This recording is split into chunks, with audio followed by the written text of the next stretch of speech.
he leído que muchísimos estadounidenses están como cancelando sus viajes a España.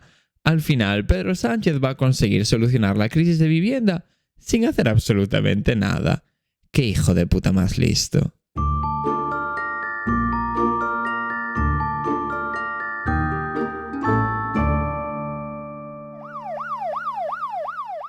Muy buenas, yo soy Yayo. Yo soy Coral. Y estáis escuchando Sofá, Manta y Crimen, el podcast en el que uno de los presentadores es una superestrella y el otro es Coral. Yo más bien diría el podcast en el que uno de los presentadores es gilipollas y la otra soy yo. Uy, qué violenta te veo, Coral, últimamente. Como que has de saber también controlar un poquito esos impulsos homicidas que me tienes, que no se puede ir así por la vida. Curioso eso que me dices, viniendo de una persona que le dijo a los de tráfico que les iba a quemar el chiringuito. Presuntamente. Presuntamente. Pero, ¿y qué me dices de lo divertido que presuntamente fue el riesgo de ir por un segundito a la cárcel? Es que creo que de vez en cuando está bien que haya la posibilidad de ir a la cárcel. O sea, no ir a la cárcel, pero que la amenaza sobrevuele el ambiente de alguna forma. Sí, te lo compro. Sí. Es como un deporte de riesgo, es como hacer puenting. Exacto. ¿Y a quién no le han amenazado alguna vez con ser detenido por desacato? Me atrevería a decir que a nadie de la gente que nos está escuchando. ¿Significa eso que soy violenta? Efectivamente. Bueno, pues objetivo de 2026 cumplido. Ya puedo ir a por el siguiente, que es no volver a llorar en público. Que se me va a costar bastante. Te va a querer costar, ¿eh? Sí. Últimamente estás como muy llorona públicamente. Demasiado. Pero bueno, empecemos ya con el capítulo. ¿Por qué? Pues porque empiezo yo y eso lo cambia todo. Pero bueno, vamos allá con mi caso de hoy, ¿no? Que es una recomendación de Australian en Spotify. Bueno, pues un usuario, no tenía nombres, ¿no? ¿Qué te digo? Bueno, bien, lo has nombrado. Lo he nombrado. Yo siempre cumplo. Pero bueno, digo el usuario, ¿no? De la persona que me lo recomendó, que se reconocerá a sí mismo. Perfecto. O a sí misma. O Genial. a sí misma. Vale. Mi protagonista de hoy se llama Herman Tarnower y esta historia vais a flipar muchísimo porque es un sinsentido lleno de giros argumentales propios de una historia que le haya ocurrido a Coral en su adolescencia. Podría ser. Sí. Herman nació en el año 1910 en Brooklyn. 10. 1910. Madre mía. Que es un caso... Quiere tirar antiguo, pero no es tan antiguo como aparenta. Veremos que te gusta mucho adelantarte, Coral. Qué equivocada estás siempre. Es increíble lo equivocada que estás. Ya digo, año 1910 en Brooklyn, Nueva York. Así que tenemos un caso más del país cuya actividad extraescolar favorita es invadir territorios soberanos de forma ilegal, es decir, Estados Unidos. Y Vale. no le voy a llamar hoy disparos porque quiero que quede bien clarito a qué país me estoy refiriendo con mi pasiva agresividad. Ya, qué nervios. Mi primera guerra mundial. ¡Yujú! Ya, es que la verdad que da como emoción un poquito, ¿no? No, De repente, la no. verdad es que no. En fin, de Herman la verdad que no hay ningún tipo de contexto sobre su infancia ni nada que a mí me pueda servir para estar horas y horas hablando remontándome a la antigua Grecia o lo que es lo mismo, el año de nacimiento de Coral. Así que pasemos por alto toda la infancia traumática, no traumática de Herman, asumiendo que fue completamente ordinaria, aburrida e incluso no nos importa, ¿no? Cómo ha pasado esta persona su infancia. Vale. Lo que sí sé es que cuando Herman terminó los estudios, quiso estudiar como medicina porque su sueño era ser cardiólogo. De repente, ¿no? Si es que alguien puede tener un sueño basado en el trabajo, porque ya te digo yo que mi sueño es poder tocarme el coño todo el día sin que nadie me moleste, ¿no? Lo siento, pero hoy estoy un poquito hater, ¿no? Así en general, digamos, ¿no? Hoy estoy en modo violencia como Coral, ¿no? Como el día del show, en concreto de Madrid, el otro día, que, bueno, pues Coral estaba en modo pulsar el botón de destrucción nuclear, ¿no? Ella, si lo tiene delante ese día, lo pulsaría sin ningún tipo de arrepentimiento. ¿Por qué? Estabas muy violenta. No estaba tan violenta. Te recuerdo todo lo que te pasó en el autobús. Sí, claro, sí, antes del show. Uf, con el conductor. fue horrible, horrible. Con no sé cuánta gente te pasó. Sí, tuve Mandaste muchos audios. dramas. Mandaste un audio a uno de nuestros oyentes poniéndolo pingando por decirnos que se nos había subido la fama por no contestar comentarios. Qué fama, qué fama. Qué fama. Y encima yo contesto todo, tú no. Ya, Pero yo contesto todo. y te echaron la culpa a ti. Sí, me echaron la culpa a mí. Y el otro día yo también puse pingando a uno por iVoox. Porque puso, ¿podríais contestar algún comentario alguna vez? Contesto todos. Pero, ¿quién te crees que eres? Y hacía 3 días que lo había puesto. Y yo, mira, es que pusiste este comentario hace 3 días. ¿Puedo tener más vida? ¿No? Y tardar 3 días en contestar un comentario. No me ¿Puedo parece yo bien. tardar 1 semana y media? ¿Un mes? Por favor. No, eso tú no puedes. En plan, a ti está bien que te pongan pingando, pero a mí no. En fin. El caso es que Herman estudió medicina y luego se especializó en cardiología, efectivamente, y aquí empieza a ponerse interesante la historia, porque resulta que Herman, basándose en su práctica clínica, llegó a la conclusión de que la comida era fundamental para la salud del corazón. Sí, lo sé. ¡Wow! ¿No? La comida es muy importante para vivir. Increíble. ¿Qué fue lo siguiente que descubrió? Que respirar es importante para no morirte ahogado. Bueno, pues esto parece un descubrimiento chorra en los años 50. O sea, perdón, a día de hoy, pero en los años 50 no era tan obvio, ¿no? Como nos lo parece hoy en día, te quiero decir. Sí, a ver, tiene sentido. Claro. Es que si lo piensas, como que nuestros antepasados nos pusieron el listón muy difícil, porque es como que todo lo fácil ya lo han descubierto, ¿sabes? Es como, ¡buah! Que si no respiras oxígeno, mueres, ¿no? ¡Pum! Ya. Ese descubrimiento ya está hecho. Claro. Entonces ahora tú tienes que descubrir cosas como ChatGPT, ¿no? En plan, que es como difícil de desarrollar. Sí. No lo puedes tú pensar en tu casa un día, ¿no? Pero claro, el cupo como de descubrimientos tipo ducharse una vez al año no es bueno para la salud, o echar tu caca a la calle no es bueno como para combatir las plagas, pues ya está como descubierto. Entonces, bueno, pues estamos un poco más atados de pies y manos. Eso es verdad. Eso es así. Sí. Pero bueno, es la vida que nos ha tocado, la generación que nos ha tocado, ¿no?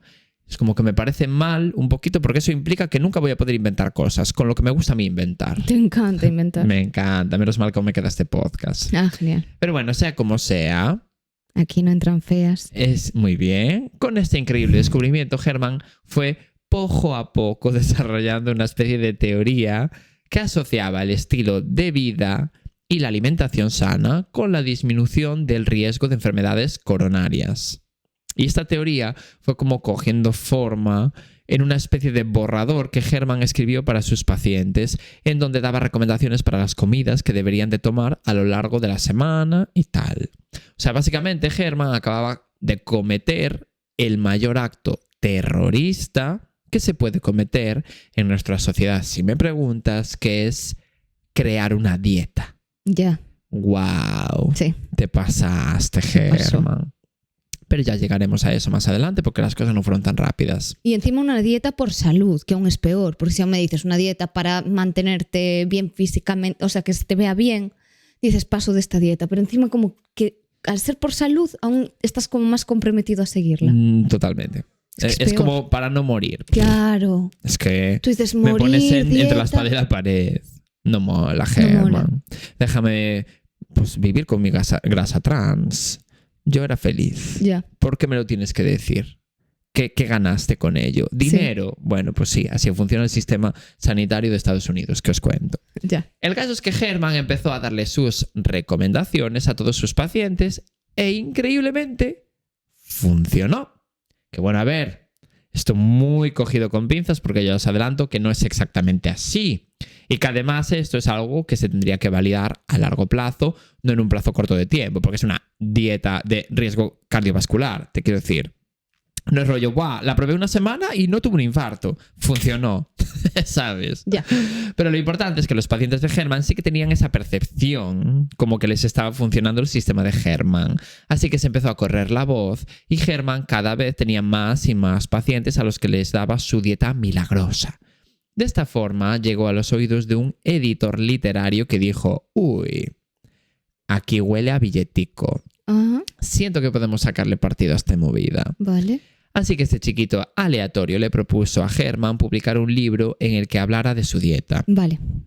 Pero al principio Herman se negó porque como que le parecía un poco absurdo, porque cuando a Herman le propusieron esto tenía ya como 65 años y estaba a punto de jubilarse y dijo: Trabajar más todavía. claro, Ya. no me merece la pena, ¿no? Y al final era un cardiólogo muy respetado por la comunidad, así que en realidad ya tenía muchísimo dinero y no necesitaba tampoco más. Ya. Pero claro, el editor le dijo que hacía unos años había publicado un libro hablando de otra dieta con otro paisano aleatorio y había ganado millones de dólares como con los royalties. Vale. Y este argumento terminó por convencer a Herman, porque claro, pensó: ¿para qué voy a conformarme con $1 millón pudiendo tener $2 millones, También ¿no? es verdad. Pero claro, esto es un pensamiento que yo jamás tendría, ¿no? Lo de pudiendo tener $2 millones. No, yo no. A mí me das a elegir entre un salario medianamente digno que me dé para vivir trabajando la mitad o ganar el doble trabajando el doble, me quedo con trabajar la mitad. Pasando. Sí. El problema es que la dieta de Herman era básicamente 2 páginas de mierda. ¿Cómo iban a sacar de ahí un libro? Entonces Herman decidió contratarme a mí. Y ya, problema solucionado, ¿no? Que te saco una saga de 3 libros a partir de un texto de 3 párrafos y es posible que esto haya ocurrido en el último show. Y yo, Coral, es que me dice 3 párrafos. Ya. 3 párrafos me has dado. Voy a tener que inventar muchísimo. ¿Y yo qué hice? Inventar muchísimo. No callarte. Lo que mejor se te da. Efectivamente. No, en verdad el propio editor fue el encargado de hacer todo ese trabajo de invención, ¿no? Básicamente le dijo que podrían inventar un poquito, ¿no? Y hablar de las propiedades de los alimentos en los que se basaba la dieta y poner varias alternativas de platos para cada día y bla, bla, y de repente, ¡pum! Ya tenía un borrador de 200 páginas para el libro. Sí, te lo compro. Te lo compro. Así que en el año 1978, cuando Herman tenía 68 años, se publicó el libro en el que se le ponía nombre oficial a la dieta, que se llamaría Dieta Scarsdale, en honor al centro médico Scarsdale, que es en donde trabajó toda su vida Herman como cardiólogo. Esta dieta, si en resumen, se basaba en una reducción fuerte de las calorías que se consumen, o sea, una dieta hipocalórica, ¿no? Vale. En la prohibición de los hidratos de carbono y de prácticamente todas las grasas y un aumento muy grande del consumo de proteínas. Entonces, claro, visto hoy en día, realmente tenía muchísimos problemas esta dieta, como por ejemplo que no puedes mantener una dieta hipocalórica de por vida. O sea, te sirve para bajar de peso rápido, pero no es algo que tú puedas mantener en el tiempo después. Por ejemplo, que te morías de hambre. Te morías de hambre. Ya. Entonces, en cuanto recuperes las calorías normales de un consumo ordinario, te va a hacer un efecto rebote. Y era como la mayor crítica que tenía esta dieta, ese efecto rebote, ¿no? Vale. Y no solo eso, sino que produce estreñimiento por el bajo aporte de grasas, mal aliento por la cetosis que produce el bajo aporte de glucosa y, bueno, daños en el hígado por el aumento en el aporte de proteínas y demás movidas. Pero bueno, sí que es verdad que el corazón lo tenía protegido, ¿no? Claro. En fin, pero como en ese momento esto no se sabía tampoco, pues ese libro de la dieta Scarsdale tuvo muchísimo éxito y vendió millones de copias solo en su primer año a la venta, lo que hizo que Herman se convirtiera básicamente en multimillonario. Dios. Y ya sabéis que en este podcast ser multimillonario a veces viene bien, pero porque puedes como mover hilos. Ya. Pero a veces es algo malo, ¿no? Y lo que quieres es... O sea, quiero decir, al menos sería malo si lo que quieres es seguir con vida. Ya. Si tu objetivo es otro, ¿no? Pues sí que es verdad que, bueno, pues incluso puede ser positivo, ¿no?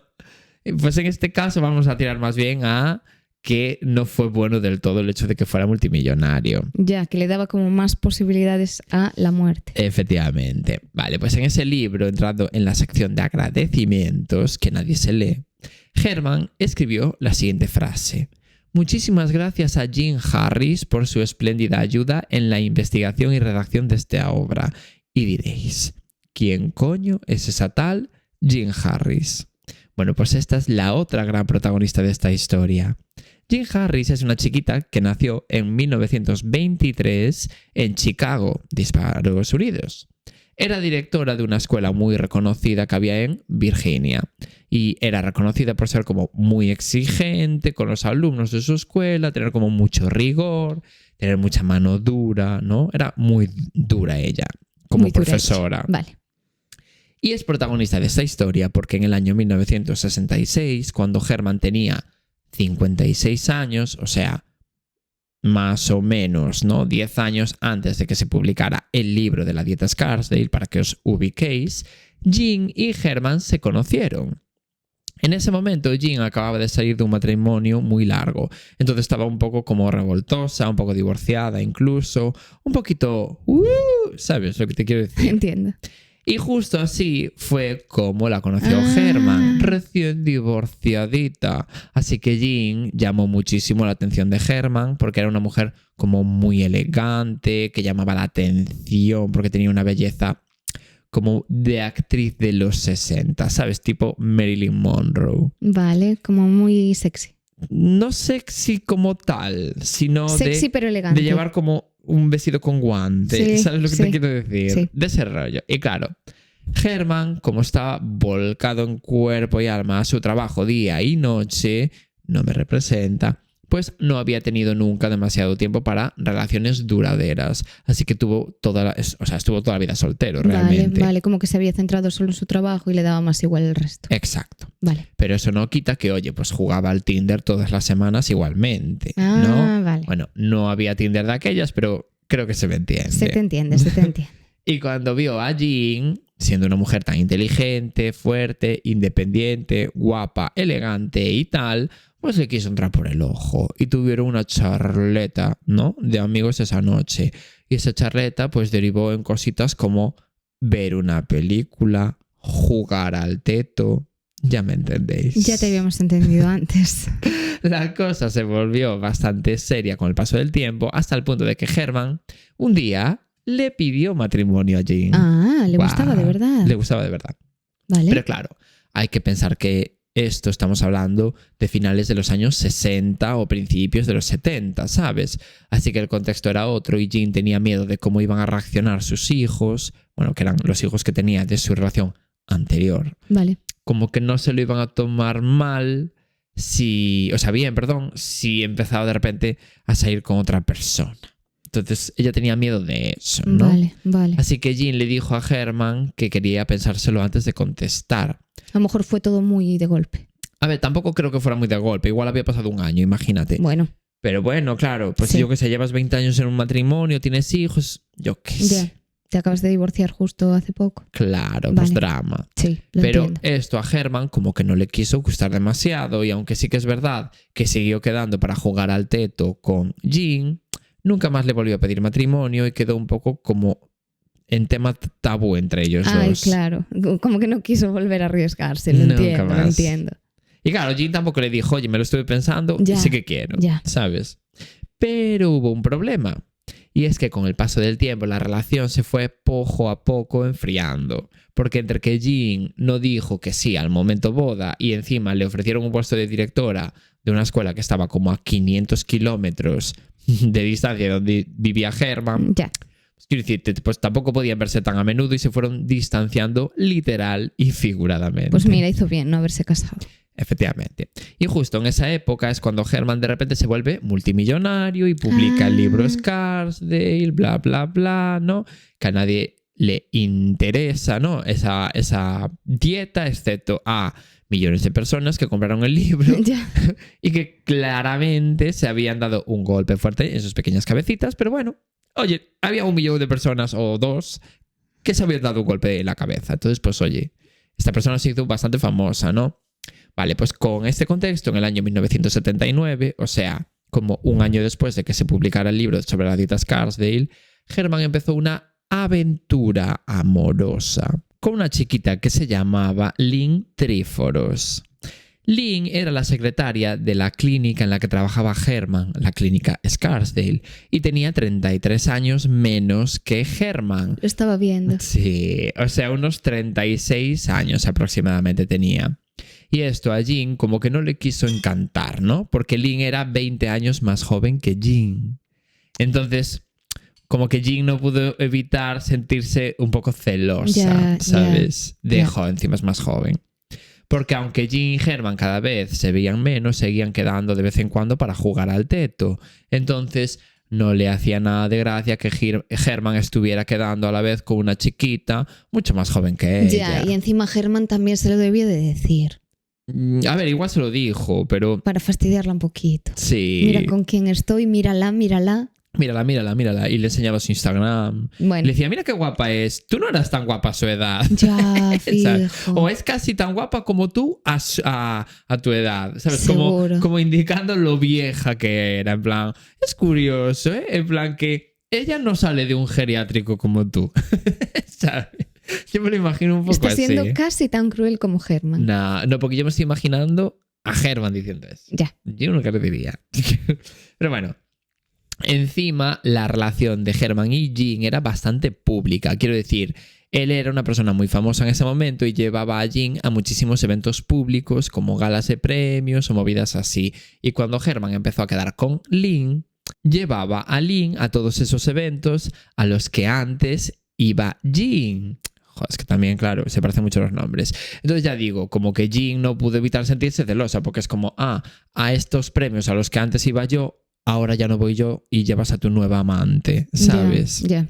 Y aquí pasó una cosa maravillosa, y es que Herman pagó como un anuncio en el periódico New York Times, que además es un periódico muy tocho en Estados Unidos, en donde felicitaba por el cumpleaños a Lin, Qué ¿sabes? heavy. Como en un anuncio ¿Qué se puede pequeñito. hacer eso? Sí, pero lo hacía como de una forma...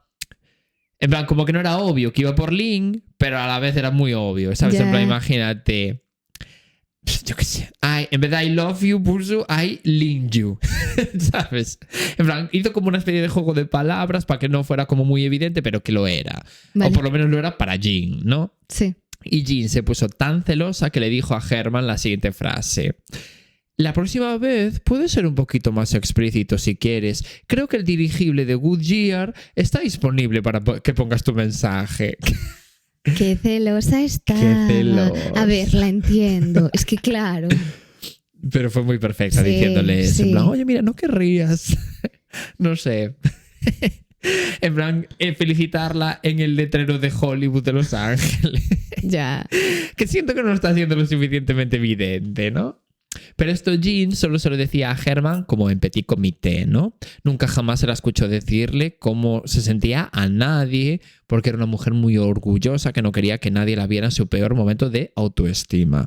Pobre, como que siento que me da un poco de pena. Porque te sientes identificada. Sí. Claro. Claro. Hasta que llegó un punto en el que Jin estaba tan desatada que tomó una decisión terrible. Me explico. Y a partir de aquí yo creo que tú ya no vas a empatizar. Bueno, veríamos. El 10 de marzo de 1980, Jin se fue a su trabajo de directora de un colegio como siempre y ya de buena mañana como que le quisieron tocar el coño, ¿no? Porque 4 alumnas del colegio fueron pilladas fumando marihuana. Y ella no mola. No mola. A ver, es que también te digo, él era multimillonario y ella era profesora de un colegio, que está bien, que no, ojalá pero ganaba billetico, ¿eh? Ya, pero no era multimillonaria. Exacto.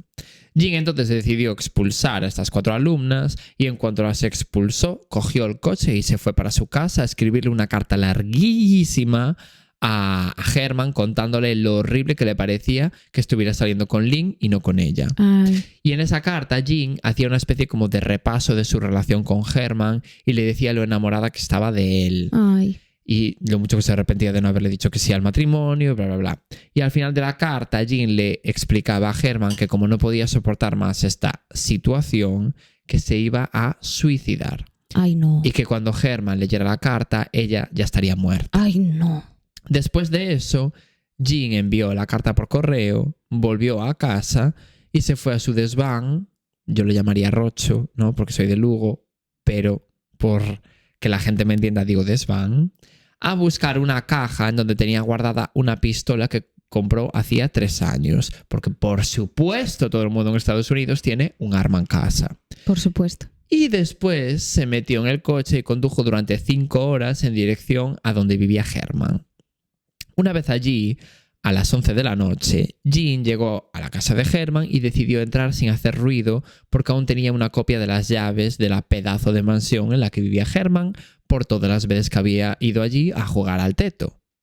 Vale, pues una vez dentro, Jean subió las escaleras que daban a la habitación de Herman, entró en su habitación sin que Herman se diera cuenta, cogió la pistola que llevaba guardada en el bolsillo en ese momento y le pegó 4 disparos a Herman sin pensárselo 2 veces. Ay, Dios mío.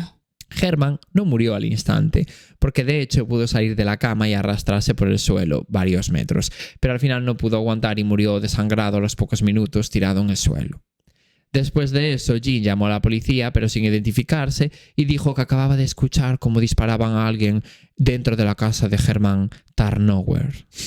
Y claro, después de esa llamada, cogió su coche y se fue de la mansión.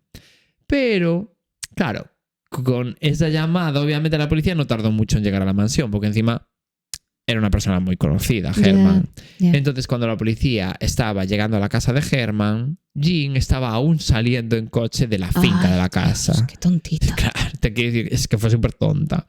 Así que la pararon a unos pocos metros de distancia de la casa de Herman con una caja en el asiento del copiloto donde había traído la pistola. Aunque fue lo suficientemente inteligente, para no dejar la pistola tirada allí en la caja. Pero aún así la situación era como muy sospechosa, porque la policía sabía que quien había llamado era una voz de mujer. Así que en el propio coche la presionaron un poco y al final Jean terminó confesando que acababa de matar a Herman allí in situ. La vería nerviosa también, habría otras señales. Claro.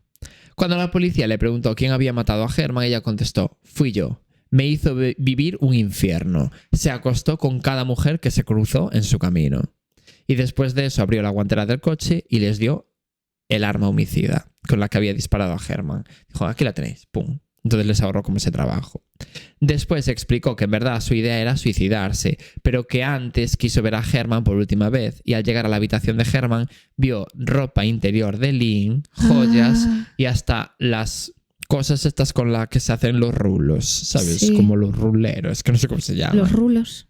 Bueno, los rulos. O sea, el coso de plástico por los rulos, que también pertenecían a Lynn. Y eso hizo como que perdiera la cabeza y decidió matar a Herman ahí mismo. Los rulos muy de la época. Sí que eso de atusarse el pelo. Sí. Y bueno, con lo famoso que era Herman en ese momento, ya te puedes imaginar que los medios de comunicación se volvieron un poco crazy. Es que ¿no? es fuerte. Con la historia. Sí, porque era una telenovela, ¿eh? Sí. Pero lo curioso fue que la opinión pública se puso un poco como del lado de Jean. Pues yo no lo entiendo en este caso. Es que ella en el juicio contó la versión de que ella había entrado en la habitación de Herman, lo despertó, le comentó que había ido a despedirse porque se iba a suicidar y que Herman le quiso sacar el arma de las manos para que no se suicidara, pero que forcejaron un poquito y salió involuntariamente un disparo. Y después de un breve shock, reanudaron la pelea y hubo un nuevo disparo accidental. Y de ahí, como que tuviera 2 disparos Herman. Pero claro, esto para empezar no fue lo que le contó a la policía y además un poco difícil de creer, ¿no? Pero la gente como que le quiso creer. Y ella dijo en el juicio lo siguiente: no lo maté a propósito, no podría haberlo hecho, lo amaba demasiado. Nadie en el mundo siente su ausencia más que yo. Y bueno, al final Jean Harris fue condenada a 15 años de prisión. Cumplió 12 de esos 15 años y en 1993, un año impresionante, salió de la cárcel. Y en el año 2012, cuando tenía 89 años, murió tranquilamente en su casa. Cumplió poca condena al final. Sí, la verdad que sí. No sé si había algún tipo de atenuante, no tengo ni idea. Saldría pero... por buena conducta. Sí, a ver, tampoco salió mucho antes. En realidad solo 3 años antes de lo que le bueno, tocaba. Bueno, pues no cumplió tanto entonces. Claro, pero bueno. Bueno, es heavy, ¿eh? Es heavy, porque yo no estoy nada de acuerdo con haberlo matado, porque es que ni siquiera la engaña. No. Menos mal, la verdad. Pero, me preocuparía que dijeras lo contrario. En plan, a ver, en este caso era justificado haberlo matado. Pero puedes llegar a empatizar en un caso concreto de Dios. Pues no ya. tenías... La estaban agrediendo, por ejemplo. Sí. Y lo tuviste que matar. Pero es que ni siquiera porque le hubiese puesto los cuernos. Es que no le puso los cuernos. Es que tenía otra persona e hizo su vida. Ya está. O sea, tienes que superar y avanzar. Y eran amantes. No eran tampoco una relación ¿sabes? Como Sí. monógama, privada, entre ellos dos. Pero da igual, en plan, ya está. No es así la vida. Exacto. Es lo que hay. Y no la engañó, realmente ella sabía que estaba con otro y punto. Exacto. Tienes que superar por tu bien. Está mal eso, el aferrarte tanto. Un poquito sí. Sí. Me encanta que lo digas porque siento que es algo que te puedes repetir como a ti misma. Pero he aprendido y por eso doy este gran consejo. Vale, perfecto. Pues cuando quieras es tu momento. Vale, pues voy a contar un caso que llevo mucho tiempo queriendo contar y por fin ha llegado mi momento. Por fin ha llegado el día de Ted Bundy. No, pero casi. Es una historia fuertísima. Fortísima. Ya, Se es que dice es fortísima, fortísima. pero a mí me sale al revés. Yo digo fuertísima. Bueno, es terrible y muy misterioso todo. Así que vamos a ello. Además es un caso español. Ah, muy bien. Todo- Últimamente estamos trayendo muchos porque la semana pasada lo traje yo. ¿Sí? Pues todo ocurrió en abril de 1987. David Guerrero Guevara salió de su casa como cualquier otro día. Este niño, porque es un niño, tenía 13 años y esa tarde iba ni más ni menos que a una galería donde exponían ni más ni menos también una de sus obras. Es fuerte, ¿eh? Es fuerte. Bueno, sí dije 13 años además. Para todo su entorno no era como un niño más, era una de las grandes promesas de la pintura española. Como que tenía un talento súper precoz que ya empezaba a llamar la atención a todas las personas que conocían el mundo de la pintura y sabían como las galerías de arte y todo. Sí, claro, sí que es verdad que a mí me cuesta mucho como empatizar con este tipo de acontecimientos porque talento, lo que es talento, no tenemos. Dios, pero a mí es que me encanta como el mundo de la pintura. Ya, sí que te gusta mucho. Sí. Bueno, lo que tenía que hacer era muy sencillo. Era irse a ver su cuadro y volverse otra vez a casa. Y todo empezó ahí, pues en esta tarde normal de abril, en el camino hacia la galería. Y este niño, que con 13 años iba como a encaminar su futuro gracias al arte. Vale. Qué maravilloso. Maravilloso. Porque en realidad es complicado. Muchísimo. Y más aún con 13 años. Ya, pues imagínate. El 6 de abril de 1987, a las 7 menos 20 de la tarde, David le dijo adiós a su madre Antonia, allí en la puerta de su casa, que, por cierto, vivía en el barrio malagueño de Huelín. De Vueling, como la Vueling. compañía.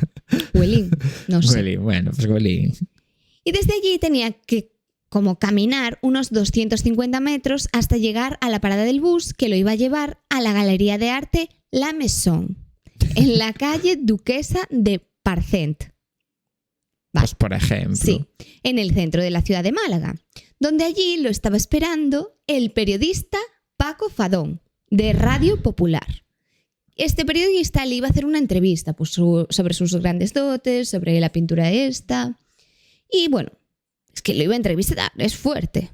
Vale, el caso es que para ese momento el niño pintor, como es conocido, ya había llamado la atención y era noticia para mucha gente que estaba en el mundo de la pintura. Y su pintura la exponía aquí en este sitio, en La Maison, y se titulaba El Cristo de la Buena Madre. Como que eran pinturas así cristianas y relacionadas con todo esto. Ya.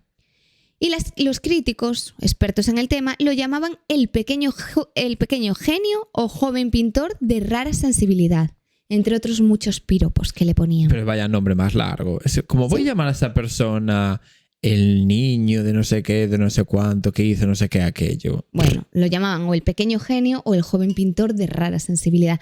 Pero no es que le llamaran así la gente, sino que al escribir sobre él... Vale, lo describían de esa forma. Claro. Ese que era como un mote. No. En plan, ahí viene el niño pequeño pintor de rara sensibilidad. No. ¿Sabes? Yo decía, joder, ¿sabes? No. Que el niño ya le dio tiempo a tener 18 años y tener acné. Bueno, el caso es que iba a hacer esta entrevista y después tenía que ir a la peña El Cenachero. Que las peñas aquí en Galicia como que no están... No existen. No. O sea, directamente. Vale, sí. No existen. ¿Tú sabes explicar lo que es? No. Bueno. Pero es rollo, pues como yo entiendo que es como tipo un grupo de personas que Sí. se reúnen para hacer según qué cosas en la feria de Málaga, en este caso entiendo yo. Exacto. Tipo cómo llevar a la Virgen, hacer movidas. Esto era más bien como un taller de pintura Vale. que tenían como este grupo de personas. Y era un taller de pintura que pertenecía a su tío, o sea, el primo de su madre. Vale. Le llamaban tío. Bueno, y este hermano, primo de su madre, era el pintor José Guevara Castro, se llamaba así. Vale. Bueno, pues una vez terminaba la clase, pues ya se tenía que volver a su casa y listo. Y el periodista Paco Fadón lo esperó y esperó. Era el que tenía la entrevista primero con él. Vale. Para la radio popular. Sí, y esperó en la galería de arte hasta que vio que el niño no iba a llegar porque ya había pasado muchísimo de la hora y se enfadó muchísimo por dejarlo tirado. Ya, en plan, ya esto me pasa por confiar en un puto niño de 13 años. Sí, un poco sí, fue así. Y claro, en ese momento no había móviles y tampoco lo podía llamar, entiendo yo. Ya. Y tampoco creo que el niño de 13 años tuviese un móvil. No creo. Hoy en día a lo mejor sí. Tampoco creo que tuviera una carrera prodigiosa en la pintura y la tenía. Ya, Entonces, es verdad. Te quiero decir. Sí. Bueno, pues David tampoco apareció en la clase que tenía ese día. La clase en ese momento la daba un hombre llamado Rafael Jaime Calderón, porque el tío de David, de Guevara, se había ido a Madrid a un viaje que tenía. Bueno, un dato más que te cuento. Y para ese momento ya era de noche y David no había vuelto a casa. Entonces sus padres y sus hermanos estaban como para ir a cenar y se enfadaron un montón con él porque no aparecía. Entonces se pusieron a cenar sin él cuando vieron que no estaba llegando. Aún así, su madre como que le dio pena y decidió esperarlo para comer con él y no dejarlo solo cenando allí. Ya. Entonces dijo, bueno, da igual. Entonces puso los platos en la mesa, pero se acabaron enfriando y David no llegó a su casa. Entonces Antonia, su madre, se fue a la cama súper preocupada porque su hijo no aparecía y no consiguió dormir en toda la noche. Pero sí que es verdad que no llegó a llamar a la policía porque David siempre había sido como muy responsable. Entonces no entendía nada de esto, de cómo podía ser. Ya, no y volviera. diría, pues por algo fue. Sí, sí. Pero bueno, llegó el día siguiente y su padre y su madre seguían sin tener noticias de David, así que decidieron ir a comisaría a denunciar la desaparición porque ya decían esto ya no es normal.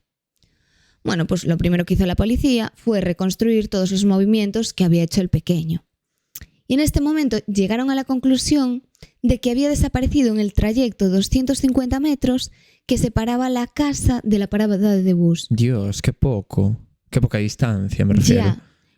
El caso es que no tenían más pruebas. Ya. Porque vieron que no había llegado a ningún sitio, entonces dijeron, tuvo que ser aquí. Es decir, el 6 de abril de 1987, a las 7 menos 20 de la tarde, David había salido de su casa en este barrio de Huelín. Y eso, tenía que ir a hacer la entrevista. No tenían más datos. Solo era esa la información. Entonces empezaron a pensar. Se les ocurrió que como David era un niño tan importante, a lo mejor lo que había pasado es que lo habían secuestrado para intentar pedir un rescate por él. Pero como que esta hipótesis la descartaron pronto porque no tenía mucho sentido. Sobre todo porque nadie había llamado para pedir el dinero. Y claro, también la familia de David, que no lo conté antes, pero no tenía muchos recursos ni dinero para pagar ningún rescate. Ellos vivían como al día. Lo que tenían por el padre de Jorge. Era una familia humilde. Sí. O sea, el padre Jorge, digo, el padre del niño. Claro. Él trabajaba en una empresa de confecciones textiles. Vale. Entonces tampoco era un soldado, era un sueldo normal. Y claro, pasaron a hacer entrevistas a la gente. Y aquí entrevistaron a sus compañeros de colegio. Ninguno consiguió aportar nada. Dijeron que no lo habían visto, que no sabía nada, que no habían visto nada relevante.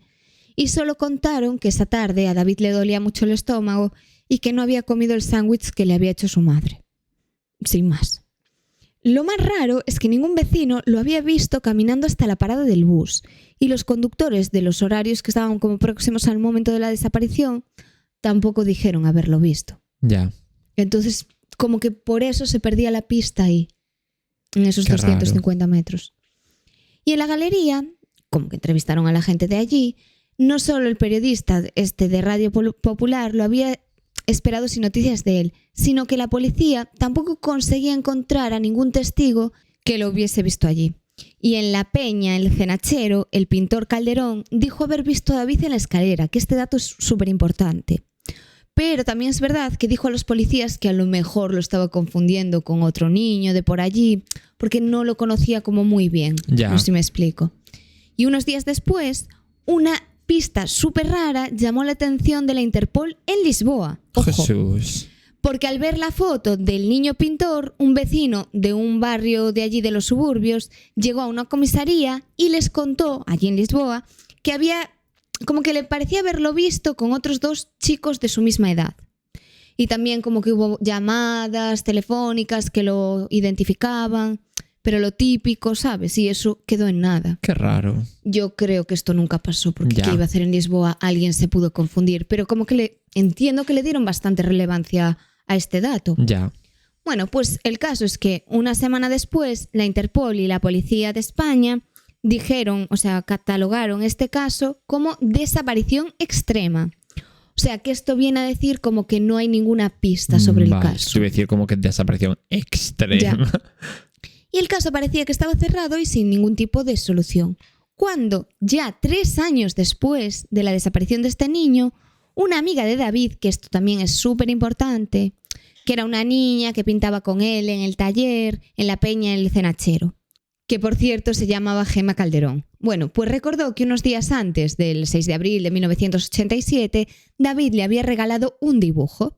Y este dibujo era una caricatura. Era una caricatura de un hombre mayor, de nariz aguileña. Y Era David... una caricatura mía. Puede ser. David le dijo, es un suizo que conocí. A ver, esto es muy raro porque realmente el niño desaparece y le ha enseñado el dibujo de un tío aleatorio que conoció. ¿Y qué suizo? Bueno, eso sí tiene mucha relación, pero ya me entiendes. El caso, que los padres de Gemma llevaron el dibujo a la policía y la policía empezó a buscar a alguien como que fuese suizo y que además se hubiese quedado a dormir en hoteles de Málaga pues durante todas las fechas estas en las que, como fechas cercanas de la desaparición de David. Vale. Bueno, el caso es que así fue como descubrieron a un turista que, según una camarera que era el testigo de ellos, era parecido a ese personaje dibujado en la caricatura. O sea, esa camarera llamó y dijo, pues mira, me suena, entiendo que se publicó el dibujo, dijo, me suena este tío, estuvo por aquí. Contó que limpiando su habitación 3 años antes, o sea, justo cuando había ocurrido todo esto, se había encontrado una servilleta de papel donde alguien había escrito David Guerrero Huelín, es decir, el nombre del chico y el barrio de su casa. Pensé que era como... El tercer apellido, Huelín. No, como que huele. En plan, David Guerrero huele mal. Es como que pensé que ibas a decir algo así y no, Huelín. No.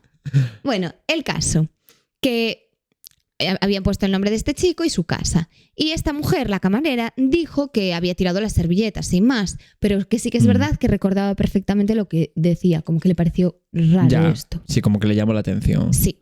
Y 2 policías, acompañados por agentes de la oficina suiza de la Interpol, fueron allí a visitar la casa de este turista suizo, o sea que se fueron hasta allí. Vale. Bueno, el caso es que no se sabe el nombre de esta persona, se mantuvo en secreto, no por nada misterioso, sino porque era sospechoso y entonces, como no había sido acusado, pues no tenían por qué decir su nombre. Y no podemos fingir que sí que fue por algo misterioso, como que era un ninja. No. Y que era... No, ya yo no. El caso es que descubrieron que había muerto 1 año antes, entonces tampoco tenían muchos más datos. Y en su casa vieron que tenía un cuarto oscuro y muchos rollos de fotografías. Y bueno, fotografías que había hecho durante los viajes. Vale. Y los policías pidieron el permiso correspondiente para revisar todo esto, pero sí que es verdad que entre todas estas fotos no encontraron ninguna de David ni de las pinturas de la galería, de la Maison. O sea, no encontraron nada que lo pudiese relacionar con este niño. Ya. Como que al final fue un callejón sin salida. Así que, en total, volvieron a pasar un montón de años. En este caso, 20. Hasta que apareció una nueva... 20 años. Sí. Y es que apareció estaba como otra desubicado. pista. 20 años. Sí. Wow. Apareció otra pista muy, muy flipante. El caso. 20 años después, los hermanos de David, Jorge y Raúl, tuvieron la idea de crear una exposición con las obras de David, pues para hacerle un homenaje a él y también a su padre Jorge. Porque resulta que Jorge, o sea, el padre de David y de sus hermanos, había muerto hacía un poco antes, o sea, en 2015. Vale. Entonces, bueno, por eso quisieron como homenajearlos a los dos. Vale. El caso es que como el padre había muerto, la familia tenía un nuevo problema. Resulta que para poder hacer todo el papeleo de la herencia del padre, David tenía que ir a ese momento de la herencia. Y si no aparecía, como no iba a aparecer porque estaba desaparecido, lógicamente, tenían que declararlo legalmente muerto. Entonces la familia tuvo que ir ante la justicia y consiguieron declarar muerto al niño en septiembre de 2016. Realmente solo hace 10 años de esto. Ya, hace muy poquito. Claro. Sí, claro, pasaron muchos años, desde la desaparición hasta este momento. Pero es súper triste porque al final es como no lo has encontrado y aún así tienes que declarar que está muerto. Ya. Porque legalmente tienes que hacer todo el papeleo. Ya. Sí. Bueno, pues el caso es que su madre Antonia dijo en ese momento: es un simple trámite legal para que podamos seguir adelante. No quiere decir que no sigamos esperando el regreso de David. Ellos nunca perdieron la esperanza. La familia lo seguía buscando igualmente y querían que apareciese y lo deseaban con todas sus fuerzas. Lo que pasa que, claro, era simplemente para poder hacer ese trámite de cobrar la herencia. Además, uno de los hermanos de este niño, Jorge, empezó a trabajar mano a mano con el periodista Daniel Carretero. Y los dos pusieron como un montón de esfuerzos en encontrar a David, porque seguían buscándolo incansablemente. O sea, realmente la familia nunca dejó de buscarlo, literalmente. Y para poder encontrarlo, como para buscar más pistas, pidieron acceso a toda la documentación que se tenía del caso, que eran como 5 cajas de interrogatorios e información pues, de todo tipo que tenían. Entonces revisaron toda esta documentación y de todo lo que encontraron, como que les llamó mucho la atención una declaración donde este pintor que estaba en la galería, que había dado la clase aquel día, el pintor Calderón, que en ese momento ya estaba muerto, le había dicho a la policía que creyó ver a David en la escalera de la Peña El Cenachero, pero que es verdad que podía haberse confundido, bueno, lo que ya sabíamos. O sea, yo lo que entiendo con esto es que en este momento no sabían que alguien, que podía haber un testigo que sí hubiese visto a David. Por eso era importante lo de que hubiese desaparecido, que te decía al principio, a 250 metros de su casa. Ah, es verdad. Porque aquí, en este momento, ya empezaron a dudar si era verdad que no había llegado al transporte o si había llegado hasta allí. Vale. Hasta como el que taller. Dijeron, bueno, ¿hasta qué punto estábamos confundidos al principio? Exacto. Entonces era muy raro esto. En este momento, Jorge y el periodista Carretero volvieron a entrevistar a los compañeros de David que había en el taller de pintura, que fue donde lo vio este pintor, supuestamente. Y también entrevistaron como a los profesores. Y estaban en todo esto, investigando y preguntando, cuando recibieron un anónimo. Y el anónimo decía lo siguiente: tienen que buscar a Gervasio del Cenachero. Y claro, ¿quién es Gervasio el Cenachero? ¿Y por qué todo el rato recibía mensajitos? Ya. Todo el rato, venga, mensajitos. No entiendo. Sí. El caso es que tú sabes quién es Gervasio el Cenachero. ¿Y qué voy a saber? Pues no sé ellos ni tampoco. Lo que es el cenachero. Ellos no. La peña esta. Ya. Pero sigo sin saber bien lo que es una peña. Eso sí que no lo sabemos.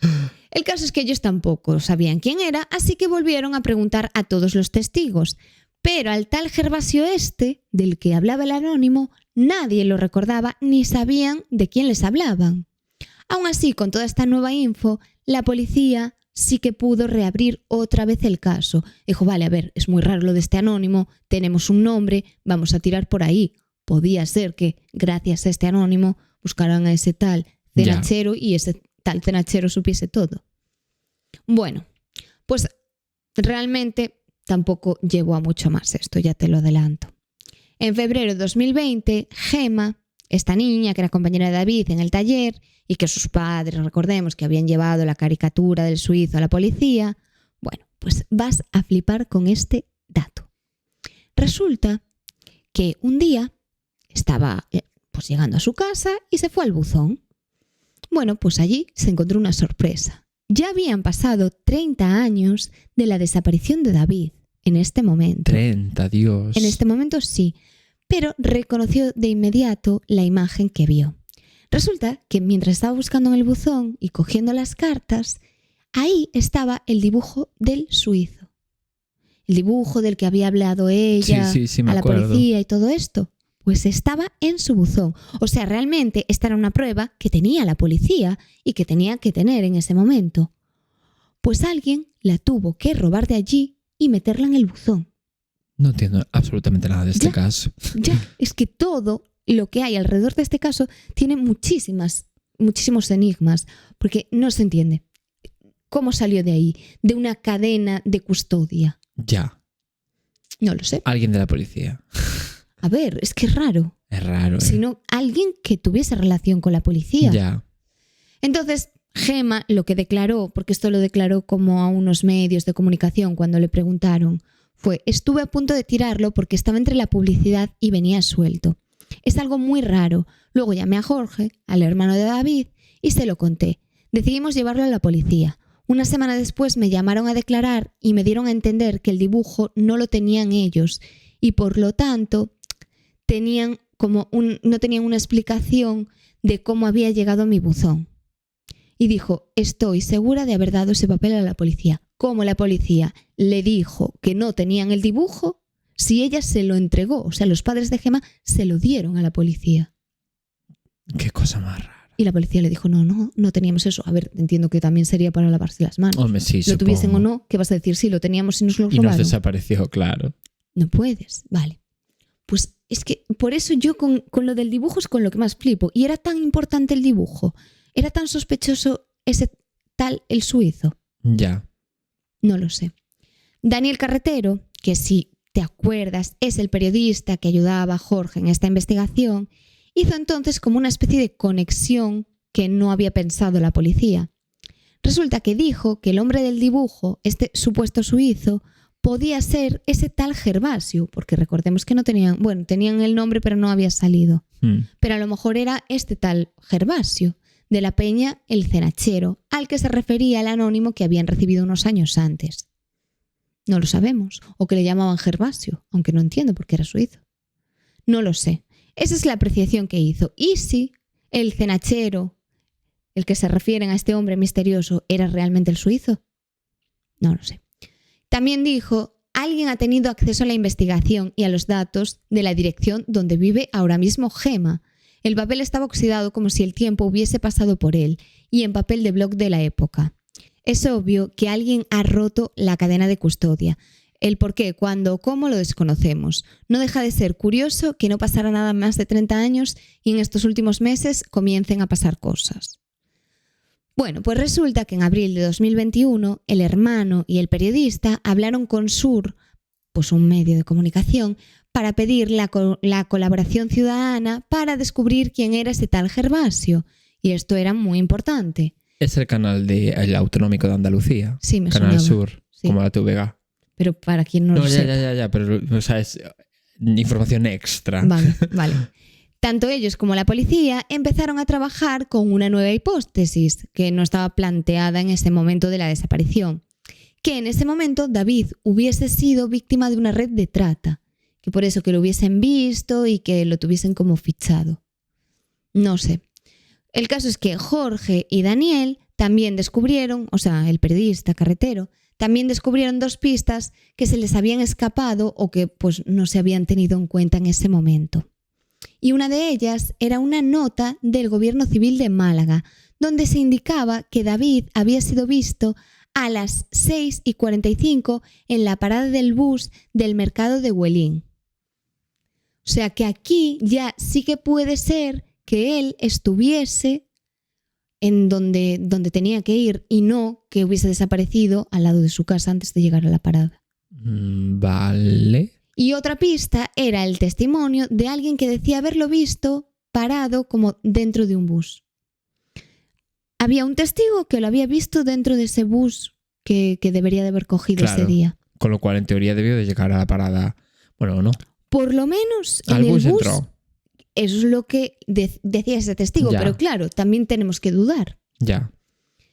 Bueno, el caso es que más de 30 años después de que desapareciera David, la policía no sabía por qué los anteriores policías que habían llevado el caso no habían tenido en cuenta a estos testigos, porque la policía había como dejado claro que David había desaparecido antes de coger el bus, antes de llegar hasta la parada. Es que yo creo que lo que pasó ahí es que igual justo cuadró que en el Carrefour había oferta de donuts y ya, no, pues la policía se alteró completamente. Claro, y dijo, pues este niño desapareció aquí. Exacto. Y ya está, lo dejamos así y listo. Totalmente. Puede ser. Pero no tiene mucho sentido que no investigaras más vías. Ya. No sé, digo yo. El caso es que si los datos son ciertos, lo que se dice es que David pudo haber llegado a la peña esta, el Cenachero, donde supuestamente pudo ser visto en estas escaleras por el pintor Calderón. Y ese es el lugar donde se sitúa justo a ese tal Gervasio, en esta peña. El Gervasio, el suizo. ¿O no? ¿O no? El anónimo decía que había sido un tal Gervasio que lo tenían que investigar. Ya. Bueno, que lo investigasen. Es que me parece un caso tan complejo. Y claro, la gente pues no lo suponga si relacionan está así. entendiendo algo. Ya.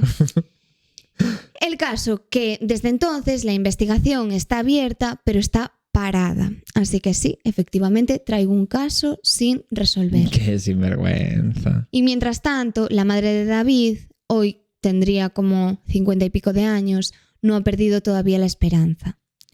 Y dice que hasta que no se demuestre otra cosa, espera que vuelva, que es lo que repite cada vez que le están preguntando. Y su familia sigue teniendo la esperanza de que vuelva y sueña con que algún día se puedan encontrar con él de nuevo. Para la Interpol sigue siendo uno de los casos de desaparición más desconcertantes de la historia, que es heavy. Y ahora mismo han pasado casi 39 años, Dios, que se cumplen en abril. qué animalada, ¿eh? Sí, desde que desapareció. Y ya digo, la familia sigue buscándolo y la policía hace determinados parones, pero también lo busca pues cuando sale alguna nueva pista que pueda hacer que reabra el caso, como Dios. en el caso del dibujo. Es que 39 años, yo creo que a estas alturas... Ah, no, porque creo que ahora con delitos relacionados con menores como que no caduca tan rápido el delito. Espero. Pero yo creo que a esas alturas, después de casi 40 años, aunque encontraran algo culpable, no podría ir a la cárcel, pero no lo sé.